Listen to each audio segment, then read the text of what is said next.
I endured being the neglected daughter while my golden child younger sister was showered with love. But after an argument about dirty dishes with my parents on my 18th birthday, they kicked me out of the house, just weeks before I was supposed to start college. I felt like a second-class citizen in my own house for the most of my life. I will not be dishonest. I need to let it out because it's been extremely difficult. I was the one who could never do anything properly growing up. At 16, I made the decision to start painting. I had a strong interest for this pastime. I worked on a project for a nearby art competition for hours.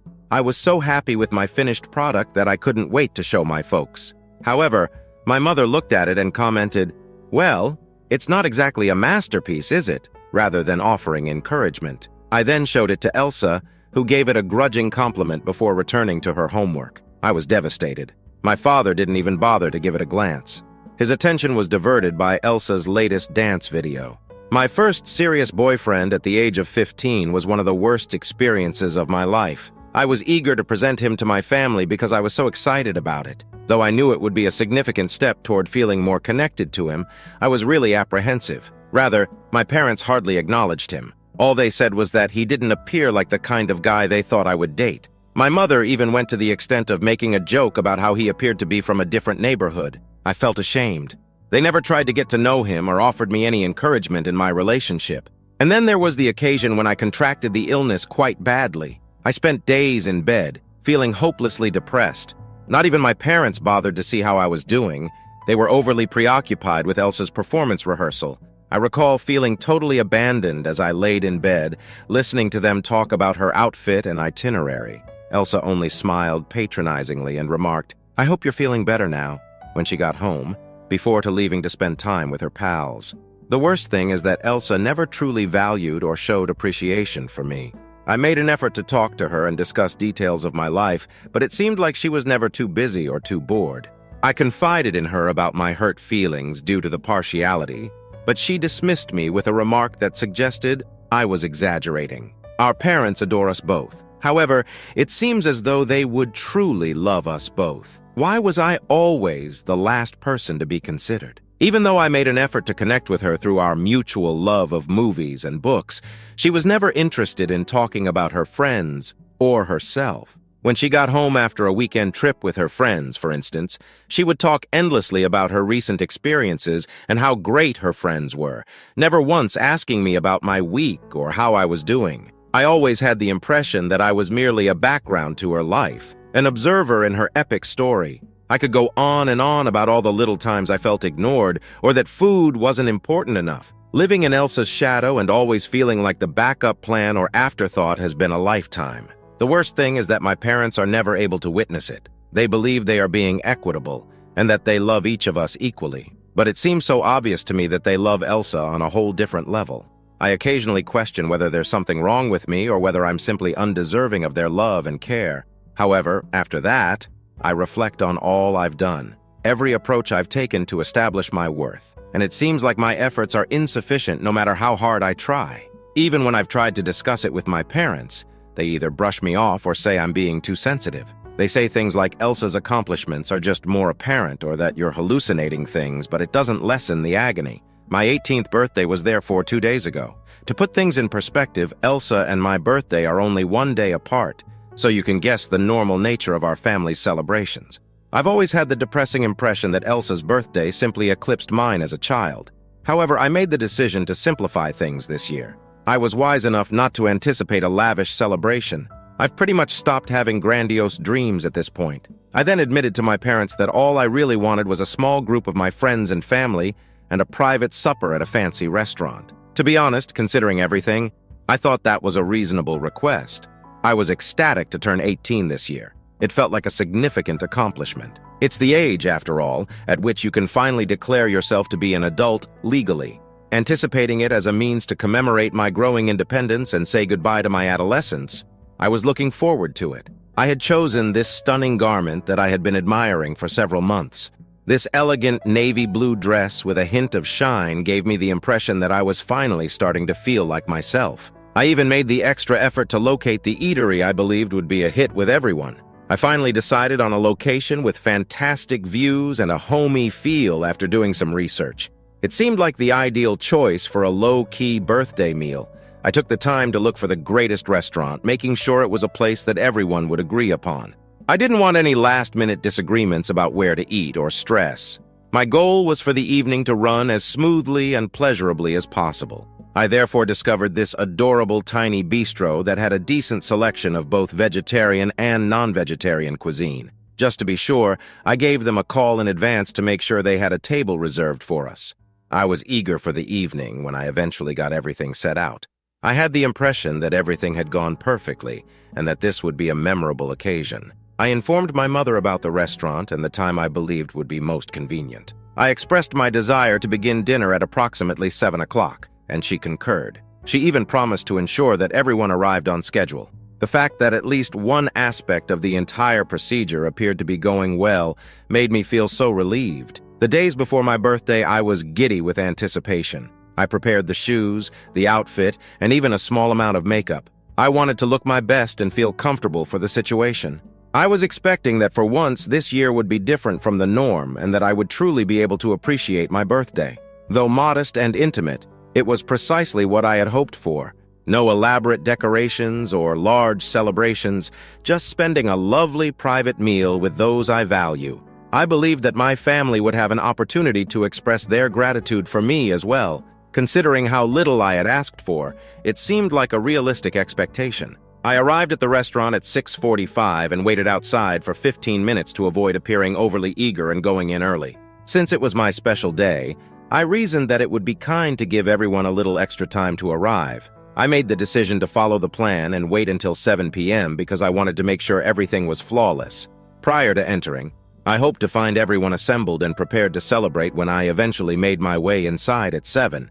It was similar to entering a vacant theater. There was just the two of us. That was a relief. The reservation was still on file. However, the hostess gave me a startled expression when she noticed that I was by myself. She brought me to my table, which was, of course, exquisitely set up and ready, but it didn't feel at all like a comfortable place to have supper with loved ones. Almost instantly, the waiter approached and inquired if I would want to place a drink order while I waited. I told him no, that I would rather wait for the remainder of my party, since I was feeling a little uncomfortable and didn't want to start eating or drinking by myself. I could tell he was a little taken aback that no one else had shown up, but other than that, he seemed understanding. I hoped the delay would only be a few minutes, caused either by last-minute traffic or tardy people. I tried not to get depressed while I sat there. I gave my phone a few quick glances to be sure I hadn't missed any texts. Perhaps there was a scheduling error or someone was caught in traffic. I kept glancing in the direction of the entrance, hoping to see recognized individuals pass through. As the restaurant began to fill up with more customers, I felt more and more uncomfortable sitting there by myself in my lovely attire, having no one to share it with. As the minutes passed, I started to have a knot in my gut. Anxiety and disappointment were beginning to take the place of my earlier-in-the-day joy. I tried to distract myself with menu scrolling and phone swiping, but the truth was beginning to set in. There was still no sign of anyone around 7:15. That's when I started to get concerned. I couldn't get rid of the feeling that something wasn't quite right, but I didn't want to cause a disturbance or confront anyone. Even though I kept telling myself that maybe everyone was simply unusually late, the minutes passed by without anything changing. I was feeling more and more alone and my hopes were fading. I was forced to admit it by 7:30. It was obvious that my friends and family still hadn't arrived. Sitting there at my table, feeling like the only one who had attended their own birthday celebration, I began to get a little upset. I started to reflect on how I had made sure everything was set up and planned, how I had been anticipating this evening with excitement, and how I had ended up waiting by myself. It was becoming more difficult to maintain my composure as each minute went by, even though I kept urging myself to. After 30 minutes, when no one had arrived, I became really nervous. I decided to give my folks a call, figuring that perhaps they were simply running late. I contacted them several times, but nobody picked up. My stomach felt like it was sinking, and my heart was pounding. I made the decision to phone Elsa in the hopes that she might have some answers, since I knew I had to figure out what was going on. I was on the point of panic, but I attempted to seem calm when she answered on the second ring. She said in passing that she was at home when I asked her where everyone was. I was totally perplexed. She revealed something shocking to me when I asked when she intended to visit the restaurant. "Oh, I forgot to tell you," she added, "but we had to call off the celebration." Mom was not in good health. I was stunned. Why hadn't anyone informed me about the cancellation? I questioned her. I reasoned that there might have been a mix-up or a communication error. Elsa gave a startlingly casual response. "I'm sorry," she said. "I suppose I neglected to inform you. It was like a blow to the abdomen. They hadn't even bothered to warn me ahead of time, and here I was, all dressed up, waiting at the restaurant."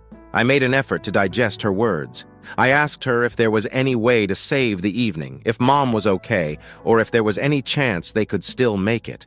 However, Elsa's answer was icy and contemptuous. "I really have to go now," she said. She simply hung up on me after that. I was hurt and left sitting there in shock. It was incredibly difficult, but I tried to remain calm. I felt like I had planned this evening with a lot of work and had received nothing in return. Trying not to cry, I took in the view of the restaurant. I observed gatherings of friends and family taking pleasure in their meals. I felt even more alone as a result. I was sitting there alone with no one to share the celebration or conversation with. The environment was so empty it was painful. Considering how terrible I was sitting there, I made the decision to place an order for some food. I requested to be moved to a smaller table and informed the waiter that no one would be arriving. I was just trying to make the best of a bad situation at this point, not really caring what I ate. I ordered the plain lunch and took out my phone to waste time. I observed someone walking through the restaurant's entrance while I was scrolling through my feed in an attempt to divert my attention from my mounting unhappiness.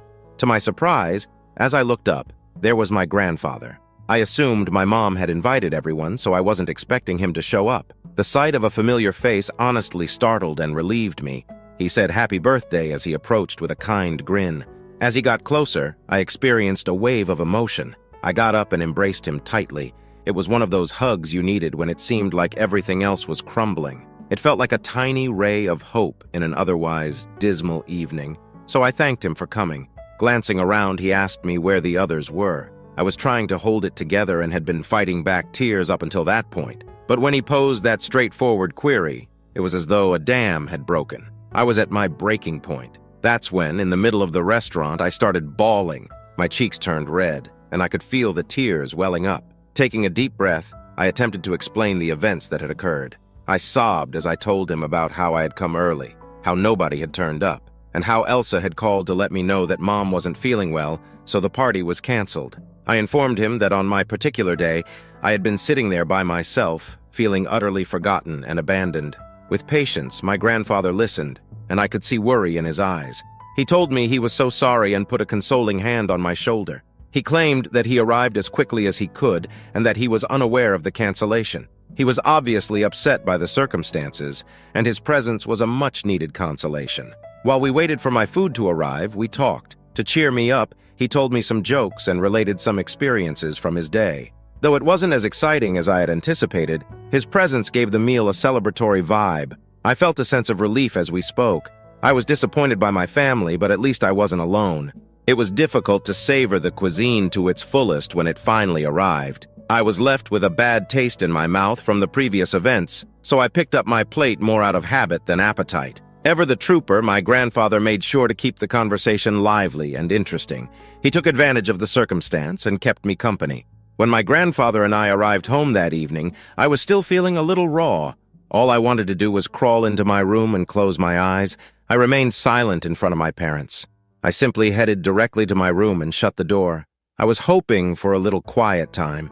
A few minutes after the night's emotional roller coaster, though, I was startled out of my reverie by the sounds of shouting emanating from the living room. I made the decision to walk downstairs to investigate as I was a little taken aback and concerned. The shouting grew louder and more fierce as I descended the stairs, and when I arrived to the bottom, I found my mom and grandfather engaged in a furious fight. My mother was furiously questioning my grandfather about how he was able to harm them.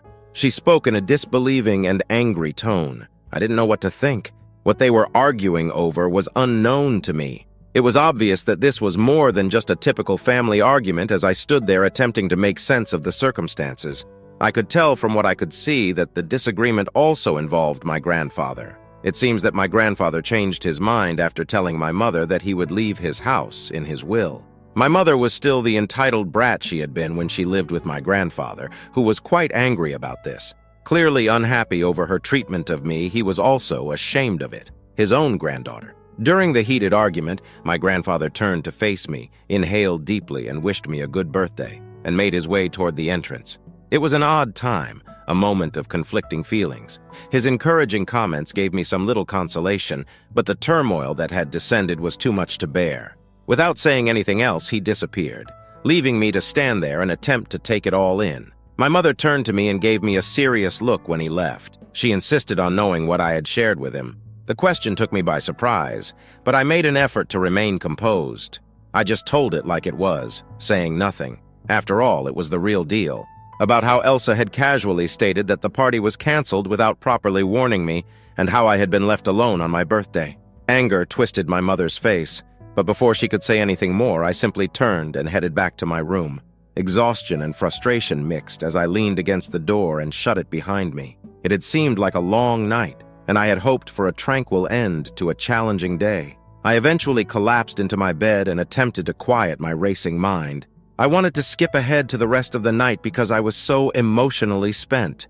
I felt even more alone after the argument, and I couldn't get rid of the feeling that I was a part of something much bigger than myself. I was left wondering if this was how things would always be, or if things would ever change after the evening did not turn out at all like I had anticipated. I hoped for some sort of tranquility and a better start to the following day as I closed my eyes.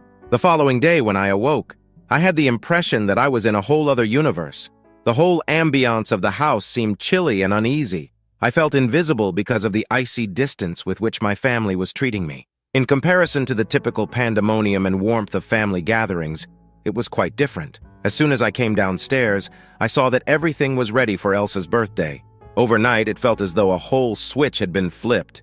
I could see my mom was feeling better since she was cooking like crazy and rushing around the kitchen. The aromas of what I could only assume were large birthday celebration preparations filled the home, and I was struck with a wave of dissatisfaction and melancholy as I realized how different things had been from the previous night. I made an effort to control my feelings, but it was difficult to witness the party for Elsa being organized with such care, while I had been so ignored on my own birthday. I was still aching from being left behind and wounded by the disregard for my family. Because it felt like they had completely disregarded my feelings on my birthday, I made the decision to leave rather than merely sit back and watch them get ready for Elsa's party. I spent the night at my closest friend's place after packing a few things. I needed to get away from the stress and chilly atmosphere of my house. I wanted a place to go where I could be understood and made to feel welcome. The home of my closest buddy served as a haven where I could at least experience a semblance of comfort and routine. Though it was an impulse choice, it seemed the proper one at the time. The strange thing was that my mom didn't even try to call me after I departed. No call or text asking me to return for Elsa's birthday was received. They acted as though my absence had no bearing on them at all. That was a serious blow to my already hurt emotions. It got me thinking, did they truly not want me around?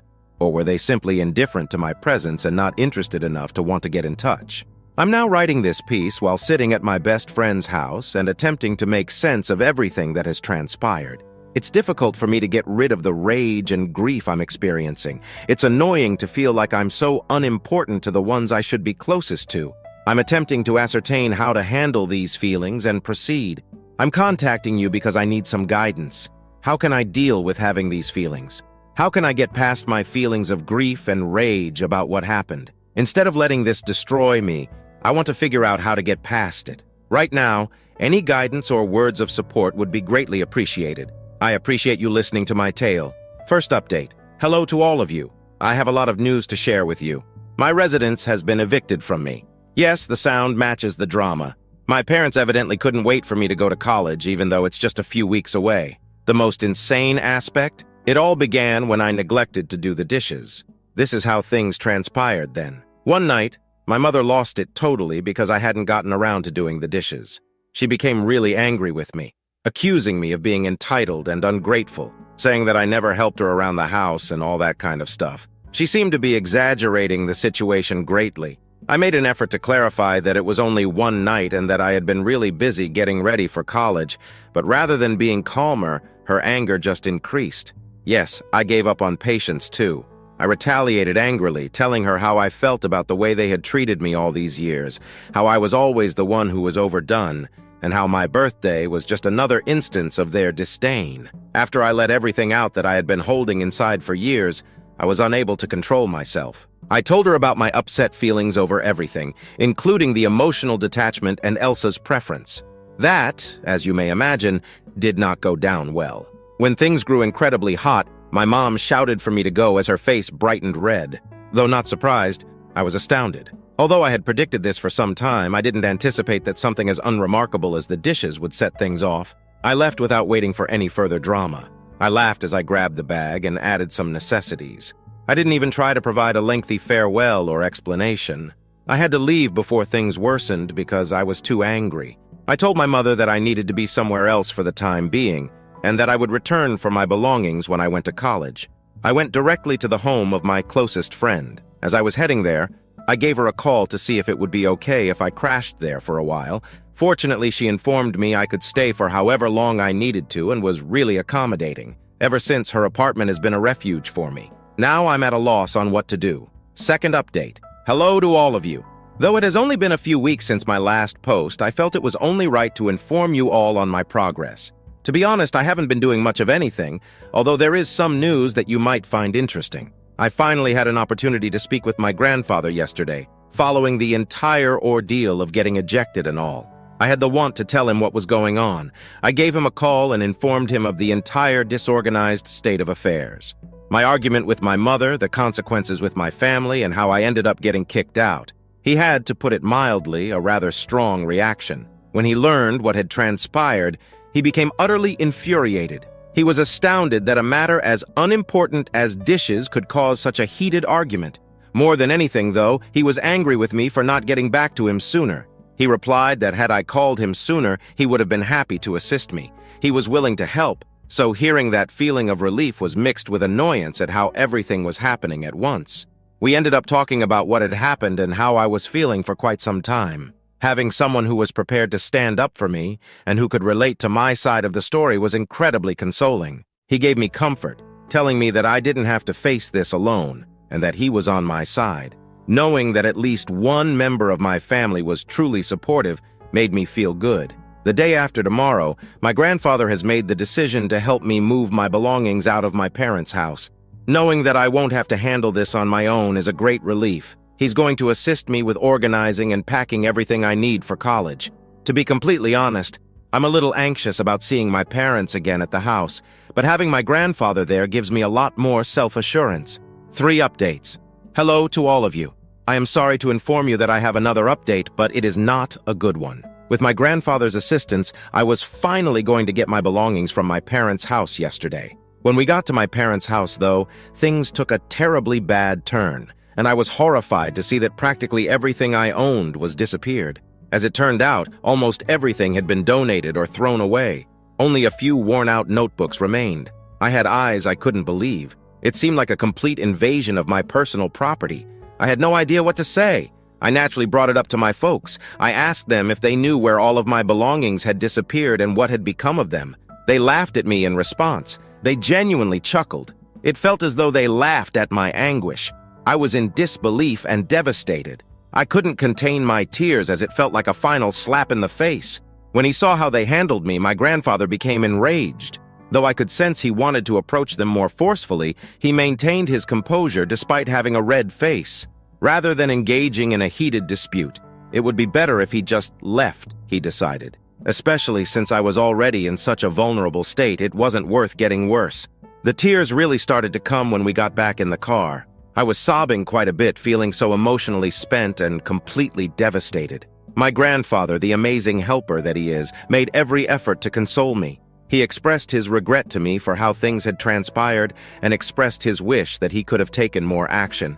He lifted my spirits and made sure I had all I needed for college by assuring me that I wasn't alone and that we would work this out together. I went shopping with my grandfather. Going through stores and selecting necessities for the next phase of my life felt a little weird, while the pain from what had happened continued to sting. However, his generosity and perseverance in helping me get back on my feet meant a great deal to me. We were able to acquire a few necessities, and it felt good to know that I was prepared for the necessities.